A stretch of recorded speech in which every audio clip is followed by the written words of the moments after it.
ಇವರು ಬೇರೆ ತಮಿಳು ಬೇರೆ ಭಾಷೆ ಸಿನಿಮಾಗಳು ಮಾಡ್ತಾ ಬ್ಯುಸಿಯಾಗಿ ಕನ್ನಡದ ಈ ಚೆಲುವೆ ಕನ್ನಡದಲ್ಲಿ ಕಾಣಿಸ್ಕೊಳ್ಳೋದು ಕಮ್ಮಿ ಆಗೋಗಿದೆ. ಅದ್ರ ಬಗ್ಗೆನೂ ಕೇಳೋಣ.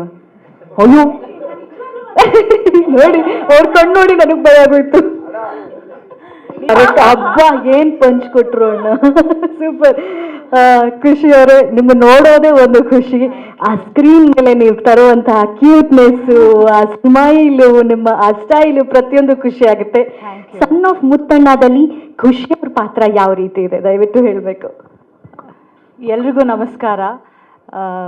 ಸಂಡೇ ಆದ್ರೂ ಎಲ್ಲರೂ ಬಂದು ಟೈಮ್ ಮಾಡಿಕೊಂಡು ಬಂದು ಫ್ರಮ್ ಡೇ ಒನ್ನಿಂದನೂ ನೀವೆಲ್ಲರೂ ನಂಗೆ ತುಂಬ ಸಪೋರ್ಟ್ ಮಾಡ್ತಾ ಇದ್ದೀರಾ ನಮ್ಮ ಸನ್ ಆಫ್ ಮುತ್ತಣ್ಣ ಸಿನಿಮಾ ತಂಡದಕ್ಕೆ.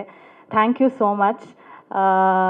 ಅವ್ರು ಹೇಳಿದ್ರು ಅದೇ ಮಿಡ್ ನೈಟಲ್ಲಿ ಬಂದರು, ಬೇರೆ ಸ್ಟೇಟಿಂದ ಬಂದು ಮಾಡಿದ್ರು ಅಂತ. ಸೊ ತುಂಬ ಖುಷಿ ಆಗುತ್ತೆ. ಕನ್ನಡದಲ್ಲೂ ಅಂದರೆ ರೀಸೆಂಟಾಗೆ ನಾನು ಒಂದು ಹಾನೆಸ್ಟಾಗಿ ಹೇಳೋದಕ್ಕೆ ಇಷ್ಟಪಡ್ತೀನಿ. ಇದು ನಂಗೆ ತುಂಬ ಕೊರೀತಾ ಇತ್ತು ಈ ವಿಷಯ. ಏನಂದರೆ ಅಯ್ಯನ ಮನೆ ಬಂತು, ಅಯ್ಯನ ಮನೆ ಚೆನ್ನಾಗಾಯಿತು, ಬೇರೆ ಬೇರೆ ಲ್ಯಾಂಗ್ವೇಜಸಲ್ಲೂ ಡಬ್ ಆಯಿತು. ನನಗೆ ಒಬ್ಬರು ಜರ್ನಲಿಸ್ಟ್ ಫೋನ್ ಮಾಡಿದ್ರು. ಫೋನ್ ಮಾಡಿಬಿಟ್ಟು ಹೇಳಿದ್ರು, ಓ ಅಯ್ಯನ ಮನೆ ಚೆನ್ನಾಗಾಯಿತು, ಹಂಗಂದರೆ ಏನು ಸುರಿತಾ ಇದೆಯಾ ಇದು ಆಪರ್ಚುನಿಟೀಸ್ ಅಲ್ಲ ಅಂತ ಹೇಳಿದ್ರು. ಮ್ಯಾಮ್ ಬರ್ತಾ ಇದೆ, ಬೇರೆ ಆಪರ್ಚುನಿಟೀಸ್ಗಳು ಬರ್ತಾ ಇದೆ, ಬಟ್ ಕನ್ನಡದಲ್ಲಿ ಬರ್ತಾ ಇಲ್ಲ, ಬೇರೆ ಬೇರೆ ಲ್ಯಾಂಗ್ವೇಜಸಲ್ಲಿ ಬರ್ತಾ ಇದೆ ಅಂತ. ಗೊತ್ತಿಲ್ಲ ಅದೇನಂತ, ನಾನು ಅದನ್ನು ನೋಡಬೇಕು ಯಾಕೆ ಹಿಂಗೆ ಆಗ್ತಾ ಇದೆ ಅಂತ. ಕನ್ನಡ ಬಿಟ್ಟು ಬೇರೆ ಲ್ಯಾಂಗ್ವೇಜಸಲ್ಲೆಲ್ಲ ಬರ್ತಾ ಇದೆ ಹೊರತು ಕನ್ನಡದಲ್ಲಿ ಒಂದು ಸ್ಕ್ರಿಪ್ಟು ಕೇಳಿಲ್ಲ ನಾನು. ಸೊ ಡೋಂಟ್ ನೋ ಏನದು ಅಂತ, ರೀಸನ್ನೇ ಗೊತ್ತಿಲ್ಲ. ನೋಡೋಣ ಮುಂದಕ್ಕೆ ಏನಾದರೂ ಒಳ್ಳೊಳ್ಳೆ ಸ್ಕ್ರಿಪ್ಟ್ಸ್ ಕನ್ನಡದಲ್ಲಿ ಸಿಕ್ಕಿದ್ರೆ ಇನ್ನೂ ಖುಷಿಯಾಗುತ್ತೆ. ಇಂಥ ಒಳ್ಳೊಳ್ಳೆ ಟೀಮ್ಗಳ ಜೊತೆ ನಾನು ವರ್ಕ್ ಮಾಡಬೇಕು ಅಂತ ಸಿಕ್ಕಾಪಟ್ಟೆ ಖುಷಿ ಇದೆ. ಹಾಗೆ ಹೇಳ್ದಂಗೆ ಸಾಂಗ್ಗಳ ಬಗ್ಗೆ, ನಮ್ಮ ಸಿನಿಮಾದ ಸಾಂಗ್ಗಳ ಬಗ್ಗೆ ಹೇಳಬೇಕಂದ್ರೆ 4 ಸಾಂಗ್ ಇದೆ, ಸಕ್ಕತ್ತಾಗಿದೆ 4 ಸಾಂಗ್ಗಳು. ನೆಕ್ಸ್ಟು ಒಂದು ಡ್ಯುಯೆಟ್ ಸಾಂಗ್ ಬರುತ್ತೆ, ಅದು ತುಂಬ ಚೆನ್ನಾಗಿದೆ. ಮಿಡ್ ನೈಟು ರಸ್ತೆಯಲ್ಲಿ ನಾವು ಆಲ್ಮೋಸ್ಟ್ ಒಂದು 15 ಡೇಸಿಂದ ರಿಹರ್ಸ್ ಮಾಡೋದಕ್ಕೆ ಸ್ಟಾರ್ಟ್ ಮಾಡಿದ್ವಿ. ಏನೋ ಕಷ್ಟ ಪಡ್ಕೊಂಡು ಅದೇ ಮಾಸ್ತರ್ ಹೇಳ್ದಂಗೆ ಪ್ರಣಮ್ ಲೆವೆಲ್ಲಿಗೆ ಮ್ಯಾಚ್ ಮಾಡೋಕ್ಕೆ ನಾನು ಟ್ರೈ ಮಾಡಿದ್ದೀನಿ.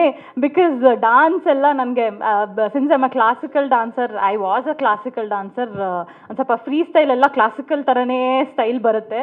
ಸೊ ಅದನ್ನೆಲ್ಲ ಮಾಸ್ತರ್ ನಮಗೆ ಮತ್ತು ಮಾಸ್ತರ್ ಸ್ಟೂಡೆಂಟ್ಸ್ ಎಲ್ಲರೂ, ಅಸಿಸ್ಟೆಂಟ್ಸ್ ಎಲ್ಲರೂ ನನಗೆ ಸಿಕ್ಕಾಪಟ್ಟೆ ಮೋಲ್ಡ್ ಮಾಡಿದ್ರು. ಮತ್ತು ತುಂಬಾ ಆ ಸ್ಟೈಲ್ ಆಗಿರ್ಬೋದು ಅದನ್ನೆಲ್ಲ ಚೆನ್ನಾಗಿ ಹೇಳ್ಕೊಡ್ತಿದ್ರು. ನಾನು ಅದನ್ನು ಕಲ್ತ್ಕೊಂಡು ಅದಕ್ಕೆ ಜಸ್ಟಿಸ್ ಕೊಟ್ಟಿದ್ದೀನಿ ಅನ್ನೋದು ಗೊತ್ತಿಲ್ಲ, ಮಾಸ್ತರ್ ಹೇಳಬೇಕು ಅದನ್ನು.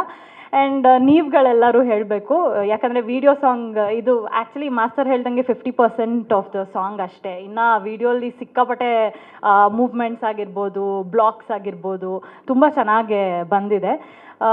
ನನಗಂತೂ ಸಿಕ್ಕಾಪಟ್ಟೆ ಖುಷಿ ಆಗ್ತಿದೆ. ಇನ್ನೇನು ಆಗಸ್ಟ್ 22ನೇ ತಾರೀಕು ನಮ್ಮ son of Muttanna cinema release ಆಗ್ತಾ ಇದೆ. ಒಂದು ಒಳ್ಳೆ ಪ್ರಯತ್ನ ಇದು, ಒಂದು ಫೀಲ್ ಗುಡ್ ಫಿಲ್ಮ್. ಕನ್ನಡದಲ್ಲಿ 7ನೇ ಸಿನಿಮಾ ಸರ್, ಅಂದರೆ ಇನ್ನೂ ಒಂದು 3-4 ರಿಲೀಸಿಗೆ ರೆಡಿ ಇದೆ. ಸೊ ಸರ್ ನನಗೆ ತೃಪ್ತಿ ಆಗೋಂಥದ್ದು ಬಂದಿಲ್ಲ ಸರ್. ಅಂದರೆ ನನಗೆ ಆದಂಥ ಈಗ ಕೆಲವರೆಲ್ಲ ಹೇಳ್ತಾರೆ, ಅದೇ ನನಗೆ ಜರ್ನಲಿಸ್ಟ್ಗಳೇ ಹೇಳ್ತಾರೆ, ಮೇಡಮ್ ನಿಮ್ಮದು ದಿಯಾ ಸಕ್ಕದಾಗಾಯಿತು, ಎಲ್ಲಿ ನೋಡಿದ್ರೂ ಯಾರು ನೋಡಿದ್ರೂ ಸೂಪರ್ ಆ್ಯಕ್ಟರು ಹಂಗೆ ಹಿಂಗೆ ಅಂತ ಹೇಳ್ತಾರೆ. ಬಟ್ ಸಿನಿಮಾಗಳು ನೀವು ಲಿಮಿಟೆಡಾಗೆ ಮಾಡ್ತಾಯಿದ್ರೆ. ಎಸ್, ಒಂದು ಐ ಬೀನ್ ಸ್ವಲ್ಪ ಚೂಸಿಯಾಗೆ ಹೋಗ್ತಾ ಇದ್ದೀನಿ.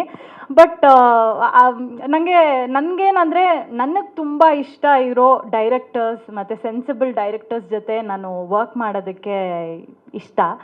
ಆ್ಯಂಡ್ ಅಥವಾ ಹೊಸಬ್ರು ಬಂದು ಕ್ರಿಯೇಟಿವ್ ಆಗಿ ಏನಾದ್ರು ಹೇಳಿದ್ರು ತುಂಬಾ ಅಂದರೆ ಅವ್ರಿಗೇನು ಬೇಕೋ ಅದು ಸಪೋರ್ಟ್ ಮಾಡಿ ನಾನು ಮಾಡ್ತೀನಿ. ಬಟ್ ಮೇ ಬಿ ಸ್ಕ್ರಿಪ್ಟ್ಗಳು ಮುಂಚೆಕ್ಕಿಂತ ಈ 1 ವರ್ಷದಿಂದ ಸ್ವಲ್ಪ ಕಮ್ಮಿ ಆಗಿದೆ ಕನ್ನಡದಲ್ಲಿ. ಅಷ್ಟು ಸ್ಕ್ರಿಪ್ಟ್ಸ್ ನನಗೆ ಬರ್ತಾಯಿಲ್ಲ, ಹಾನೆಸ್ಟಾಗಿ ಹೇಳ್ತಾ ಇದ್ದೀನಿ. ಅಪ್ರೋಚ್ ಮಾಡ್ತಾ ಇದ್ದಾರೆ 1-2. ಈಗ ಸರ್ ಮುಂಚೆ ಎಲ್ಲ ಒಂದು ಲಾಸ್ಟ್ ಇಯರ್ ಎಲ್ಲ ನನಗೆ ವಾರಕ್ಕೆ 2 ಸ್ಕ್ರಿಪ್ಟು ಅಥವಾ ತಿಂಗಳಿಗೆ 3 ಸ್ಕ್ರಿಪ್ಟು ನಾನು ಕೇಳ್ತಾ ಇದ್ದೆ. ಬಟ್ ಇವಾಗ ಏನಾಗ್ತಾ ಇದೆ ಪ್ರೆಸೆಂಟ್ ಇದರಲ್ಲಿ, ಆ ಸ್ಕ್ರಿಪ್ಟ್ ಕೇಳೋದು ಕಮ್ಮಿ ಆಗಿದೆ. ಅಂದರೆ ಅಪ್ರೋಚ್ ಮಾಡೋದೂ ಕಮ್ಮಿ ಆಗಿದೆ. ಮತ್ತು ಗೊತ್ತಿಲ್ಲ ಏನು ಆಗ್ತಾ ಇದೆ ಅಂತ ನನಗೂ ಕನ್ಫ್ಯೂಷನ್ ಇದೆ. ಯಾಕೆ ಹಿಂಗೆ ನನ್ನೊಬ್ಳಿಗೆ ಅಲ್ಲ, ಎಲ್ಲ ಆ್ಯಕ್ಟರ್ಸ್ಗೂ ಎಲ್ಲ ಆ್ಯಕ್ಟ್ರೆಸಸ್ಗೂ ಇದು ಆಗ್ತಾ ಇದೆ ಅಂತ ಹೇಳ್ತೀನಿ.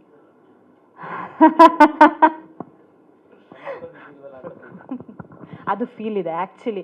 ನಮ್ಮ ಮನೆ, ನಮ್ಮ ಕನ್ನಡ ಆ್ಯಕ್ಚುಲಿ ಇರಬೇಕು.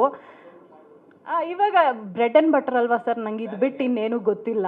ಸೊ ಏನಾರ ಬೇರೆ ಗೊತ್ತಿದ್ರೆ ಓಕೆಪ್ಪ, ವೆಯ್ಟ್ ಮಾಡೋಣ, ಇಲ್ಲೇ ಮಾಡೋಣ ಅಂತ ಮಾಡ್ಬೋದಾಗಿತ್ತು. ಇವಾಗ ಹೊರಗಡೆನೂ ಸ್ವಲ್ಪ ಮಾರ್ಕೆಟ್ ಇದು ಮಾಡ್ಕೊಳ್ಳೋಣ, ಎಕ್ಸ್ಟೆಂಡ್ ಮಾಡ್ಕೊಳ್ಳೋಣ ಅಂತ ಡೂಯಿಂಗ್ ಇಟ್. ಬಟ್ ಕನ್ನಡ ಅನ್ನೋದನ್ನ ಯಾವಾಗಲೂ ಇದ್ದೇ ಇರುತ್ತೆ.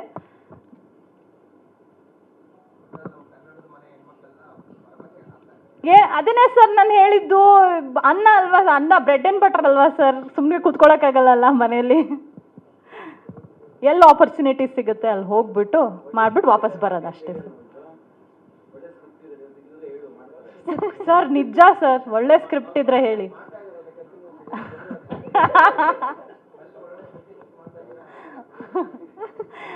Okay sir, thank you so much.